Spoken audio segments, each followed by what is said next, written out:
Hello and welcome back to the Gunn Show, my friends. I've been doing a lot of these podcasts lately. My voice is starting to sound like Phoebe's sexy voice from Friends. Anybody watch that? I'm going to start singing, "Smelly cat, oh, smelly cat." But that is not the point of today's podcast. We're here talking Ceratizit, IMTS. The MTD team will actually be hosting something really unique on the Ceratizit booth with my buddy Tony Solloum, owner of VAC Motorsports. For those of you who have seen the videos of him and I racing around in the car in Jersey, that was amazing. But we're going to talk more about that in just a minute. We will be on Ceratizit booth Thursday from 10 to 11. We will be doing a live show, live stream through our social media feeds as well as in person. I'll be mediating the show. Tony will be there with, I believe, Andrea, right, Tony? Andrea, yeah. Yeah, Andrea, awesome. And Andrea will be there, so we'll be doing that. So in person or social media, if you can make the show, come see us, 10:30 on Thursday. If you can't make the show, tune in from your TV screen. We'll see you there. The booth number is 431-900. I have two other great guests with me today. I got Eddie Saunders and Fernanda Melendez, two of my favorite people at MTDCNC, but I do say that about all of them because I do actually like them all. Yeah, it's good when a company gets along, I think. We all get along. It still makes me feel good. Okay? It does. I should keep saying it? Stay consistent, brother. So, Tony, let's start with you, my friend. You and I are going to meet there, but let's be fair. We've been friends for a long time.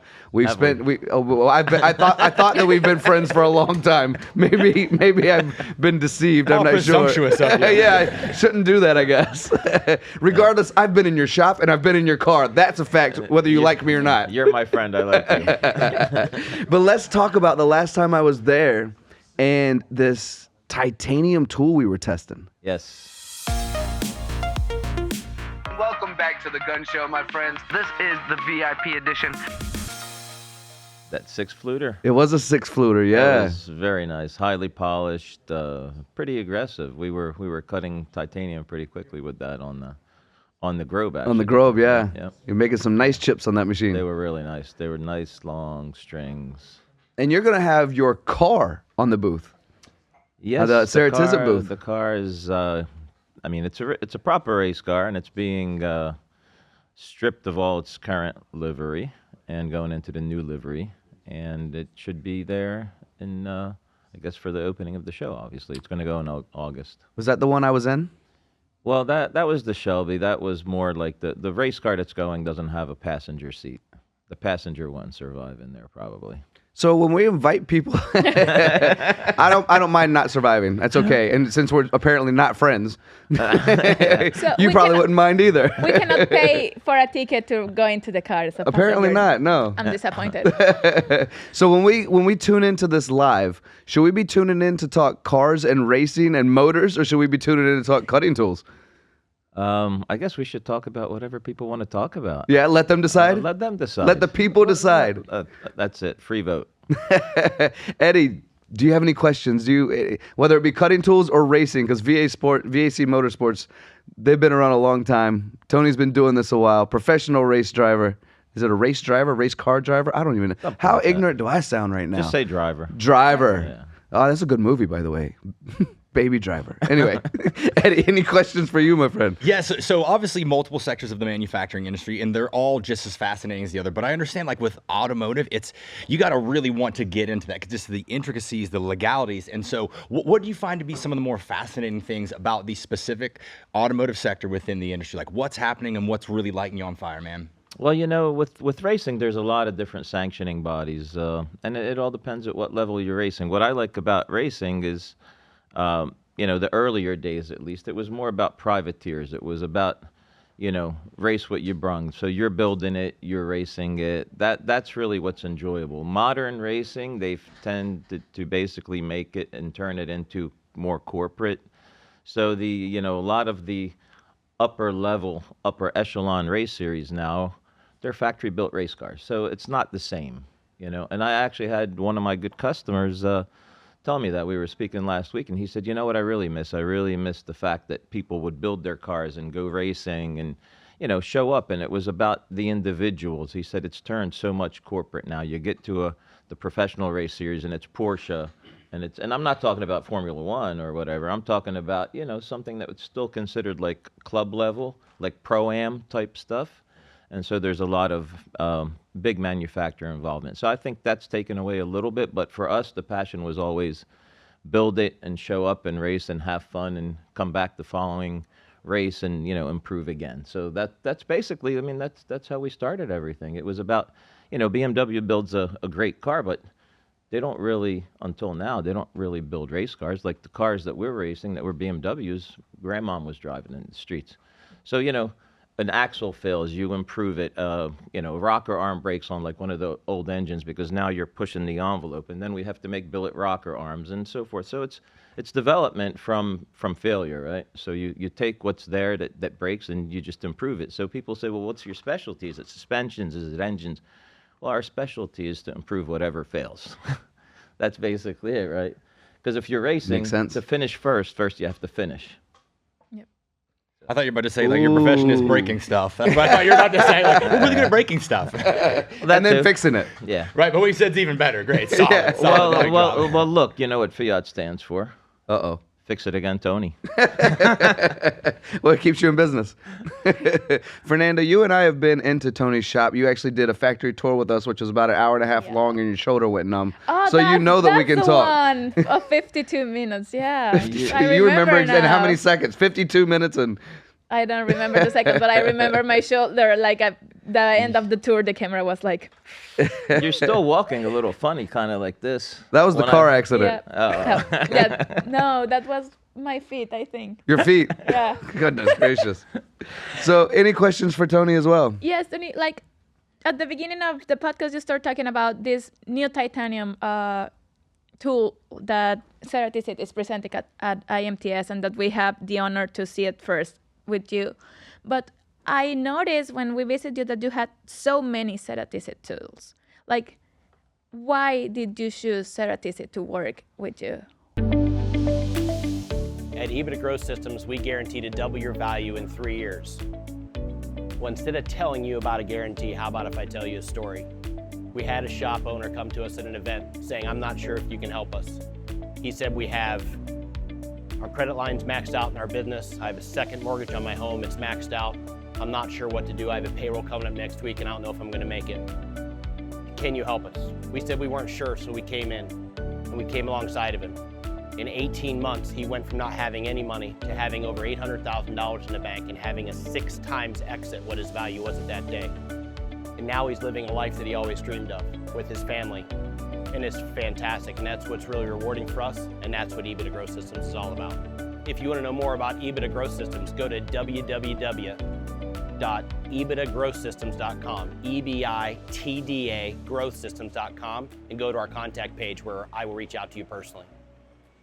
Well, I think to be successful and to really have like easier flow in the workshop, if you can deal with one company mostly, that's going to be the best results. That's going to make life easier. You're not constantly changing and jumping and try this and try that. So if I have a supplier that can provide good tools, good quality tools, good tool life, and a nice assortment of tooling, then that's going to be my choice. So Ceratizit's been filling our needs nicely, from drills to end mills to whatever we need to turning inserts.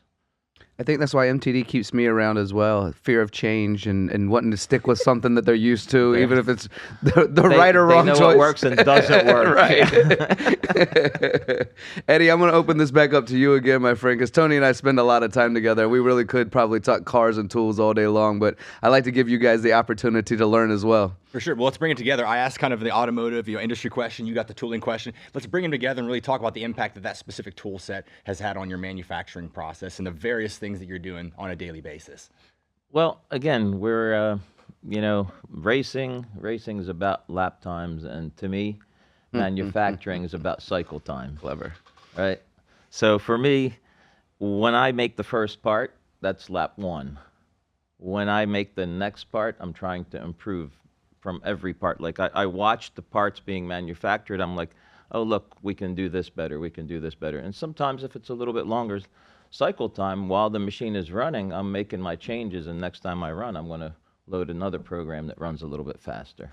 So I'm never satisfied with lap times. I'm never satisfied with cycle times. It's actually a really great comparison. You know? Yeah, racing in the machines and on the course, right? That's how you know he loves what he does. So much Absolutely. he relates it to that. It's like when I'm cutting my grass, I'm thinking about my grass removal rate and the correct cutting path. right, You know, right. like we all. That's awesome, dude. That's when you know you love what you do. Right Do you really do that in your lawn? 100%. I'm trying to reduce my cycle times, man. Right, and the most efficient path. Right? Yeah. Most There you go. efficient tool path. Exactly. That's what we're going to try to do. We want to, really it's about taking, if it's milling, I'd like to use the, Mastercam high efficiency tool paths, and try to go full length of cut. And I sneak up on my radials. And then I just, okay, well, now I know, like an aluminum, if I'm running Mastercam, whatever, an inch and a quarter length of cut, half-inch end mill, I'm going, if I start light in aluminum, I start at 25% radial. Mm-hmm.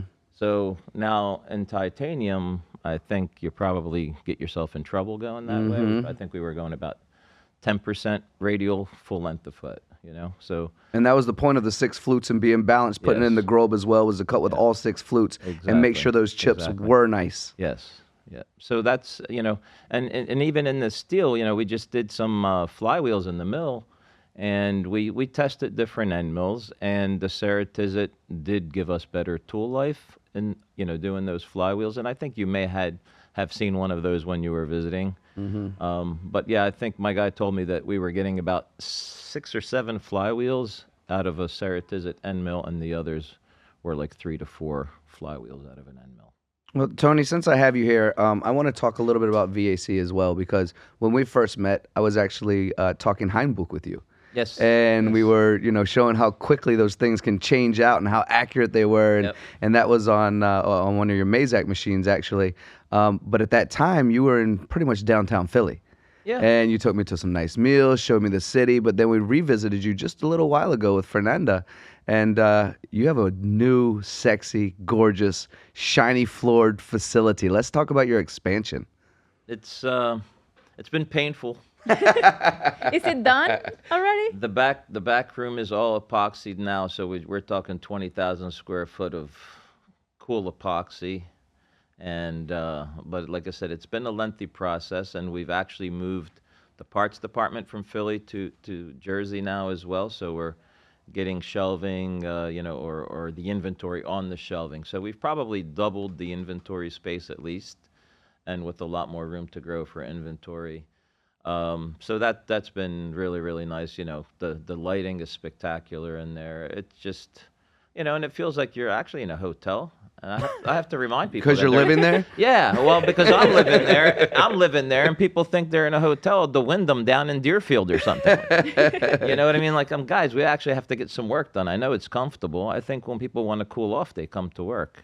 It might be. The air conditioner is cranking. Speaking of, do you like your hotel that I put you up in while you're here? Man, you're Thanks awesome. for coming to South Florida. You're awesome. That was great. Like, I didn't expect to cross the street and be in the sand, so that was nice. Well, we wanted you to have a little vacation. Appreciate You it. brought your daughter with you as well, right? She is. She's hiding over there. She's shy. Yeah, she doesn't want to be on camera. She doesn't want to take her moment. No, she's shaking her head immediately. No, for everyone who's watching me right now, it's like this.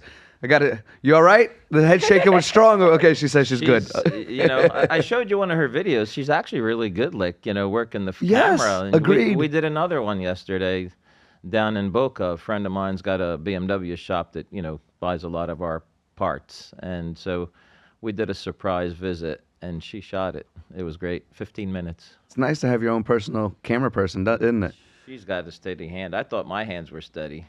Until Until I turned 60. Well, it's good to have her as well. Hope she's enjoying her South Florida vacation. Fernanda, I'll leave it open to you for another question if you have one. You've been to the facility. You've seen the machines that he has. You've held the 52-minute camera talking tour. Yeah, I remember all of that. And I remember that I was not able to ride the car. I was expecting to do it at IMTS. Because you left early. Yeah. That was not good. That was her fault, right? It was my fault. IMTS, you know at IMTS they don't even want to hear the car run. We're gonna turn on speakers, I think, right? It has to get pushed around. The race car has to be pushed inside, like most of these places are like that. When we go to the PRI show in December, you can't run cars inside the convention centers. You have to have very minimal fuel, just to be able to run it outside. And then once it gets to the doors, it has to be pushed indoors. So there's not going to be real cars running at IMTS, unfortunately. Look, right now, kids are looking at what they're going to be doing in the future, and some of them don't even know what a career in manufacturing could look like. So what we're trying to do is support organizations and initiatives that are telling kids what a career in manufacturing is. So help us give back by purchasing Shop Floor Coffee. You can find us at shopfloorcoffee.com. We're on LinkedIn. Contact us. Let us know how we can support you and your organization. Well, there might be trouble for people like you and I. But I mean, you know, fired up and go driving around all you need IMTS. to do is visit us again, and we Or can maybe go out on the track. after or before you place the car at IMTS. Oh. We just need to head back up to Philly and Jersey, don't we? You can get back in the car again. When's your next race? Well, I mean, it's before IMTS. There's one in August, but that's not going to be good. But there'll be like late September, October races at NJMP. Is this an open invite for everyone who's Yes. watching and listening? You don't say there's anybody, thousands of people out there watching this right now. Whoever wants to join us, please join us. You're leaving it open, That's huh? it. I know Eddie's involved. Eddie, you gonna get in the race car? Don't tease me, man. She asked my question, where's the ticket to get in line? You know what I'm saying? That's what I want, Say less. Yeah, we are waiting for the tickets since FANUC that they are also having the car going all around in the robot. So it's we can orchestrate. I just had this crazy idea. Now. It's not crazy. Just this millisecond, right? Hit it. We could actually orchestrate a proper track day, so we can have like one day that's an MTDCNC track day. Oh, I'm not mad at this idea. Are we recording right now? Did We you catch are that? recording, yeah. Oh, okay, good. Chat. Yeah. Where's Paul and Joe? Are they still in here? They leave. Did Paul hear? How's it? that sound, Joe? Yeah, an MTD race day? That would actually be like phenomenal. And the track rentals for a day are not crazy, like in comparison to the kind of money you guys spend on a regular basis. I see where you're going with this. That'd be great marketing. Uh-huh. I see where you... All right, we're going to work that out. Go ahead and... We're recording, right, Christian? We're good? You give me a thumbs out? We got all that? Awesome. We are going to do that. All right, any closing statements for Ceratizit? Come see us for sure Thursday. About 10:30, we're going to go live on socials. And 10:30, we'll be going live. I'll be mediating with you at the show itself. So swing by the booth. The booth number, again, is 431-900. Thursday at 9:30, 10:30. What did I say? 10:30. 10:30. Yeah, Thursday at I'm paying 10:30. attention. Yeah, thank you for paying attention. I get a lot of thoughts jumbled around. It's crazy all these podcasts we're doing. It happens. Just you being here. Oh man, you make me melt. Yeah. And with that being said, we are done. We are done. So join us on the Ceratizit booth. This is my friend Tony, Eddie, Fernanda. Thank you all for joining us. This is The Gunn Show. We'll see you again soon.